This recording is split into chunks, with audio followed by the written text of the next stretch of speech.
Friend, সবাই কেমন আছো? আবারও ছোট্ট একটা মিনি ব্লগ নিয়ে চলে এসেছি। আর আজকের রেসিপিটা সম্পূর্ণ থাকবে তাল দিয়ে কী রেসিপি বানাচ্ছি। তাহলে ভিডিওটা তোমরা দেখতে থাকো। প্রথমে তালটাকে ভালো করে ধুয়ে পরিষ্কার করে নিতে হবে। তালের মধ্যে কাদা মাটি লেগে থাকে, সেগুলো পরিষ্কার না করলে ভালো না। সবসময় খাওয়া দাওয়াটা একটু পরিষ্কার পরিচ্ছন্ন কাজ করাটা ভালো।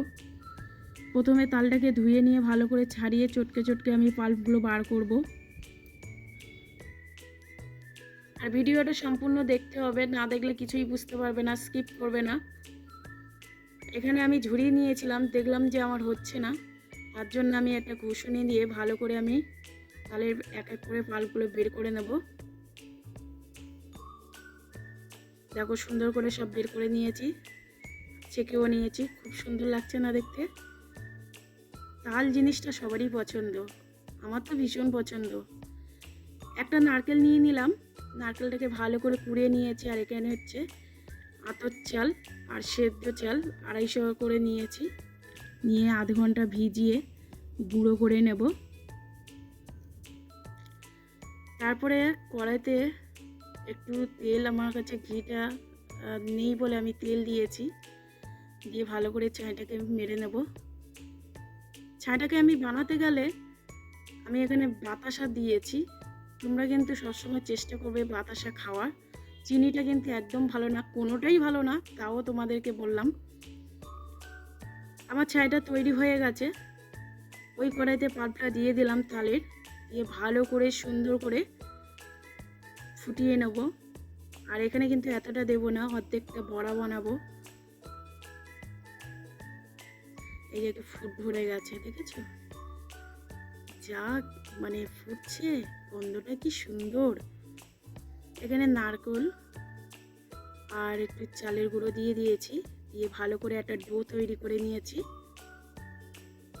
আর এই ডোটা তৈরি করেছি, সত্যি তোমাদেরকে এই পিঠেটা বানিয়ে দেখাবো। তোমাদের পছন্দের কমেন্টে অবশ্যই জানিও। এখানে একটা খুর তৈরি করে নেব, নিয়ে তারপরে বল আকারে বানিয়ে নেব। আর বেশি বেশি করে এখানে কিন্তু নারকেলের ছাইগুলো দিতে হবে। দেখো কত সুন্দর লাগছে বন্ধুরা, দেখো কি সুন্দর। এবার বল আকারে বানিয়ে নিতে হবে। আর তোমাদের বললাম যে এটা সম্পূর্ণ একদম নতুনত্ব, আমার কাছে পুরনো, তোমাদের কাছে কিছু কিছু বন্ধুদের কাছে হয়তো পুরনো বা নতুন হতে পারে। তা ভিডিওটা দেখতে থাকো। এখানে আমি দুধেশ্বর চাল নিয়েছি আর বাসমতি রাইস নিয়েছি, যত সরু চাল হবে খুবই ভালো হয়। আমি এখানে বলটা চালের মধ্যে একটু ঘুরিয়ে নিচ্ছি এক এক করে। দেখতে কিন্তু খুব সুন্দর হবে। তোমরা আবার ভাবছো যে এটা কি বানাচ্ছে, তাহলে সম্পূর্ণ ভিডিওটা দেখতে থাকো। কত সুন্দর লাগছে না বলগুলো? এইবারে একটা ডেস্কের মধ্যে জল দিয়ে ঝাঁঝরি বসিয়ে দিলাম, এক এক করে সেদ্ধ করে নেব। আর এখানে 15-20 মিনিট পরে দেখাচ্ছি। দেখো বন্ধুরা কত সুন্দর হয়েছে, কি দারুণ লাগছে না? এখনো দেরি আছে। এই যে হয়ে গেছে, এটা তাল কদমের পিঠা। এই পিঠাটা আমার এত ভালো লাগে, এত টেস্টি। তুলে তোমাদেরকে দেখাচ্ছি প্লেটে, কি দারুণ লাগছে না?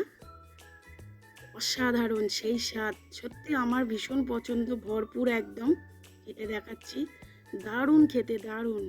তোমরা বাড়িতে এইভাবে বানিয়ে খেয়ে দেখো, কেমন হয়েছে কমেন্টে জানিও। আর ভিডিওটা যদি তোমাদের ভালো লাগে কমেন্টে জানিও। ভালো থেকো, সুস্থ থেকো। তালের পিঠেটা কেমন হয়েছে জানিও।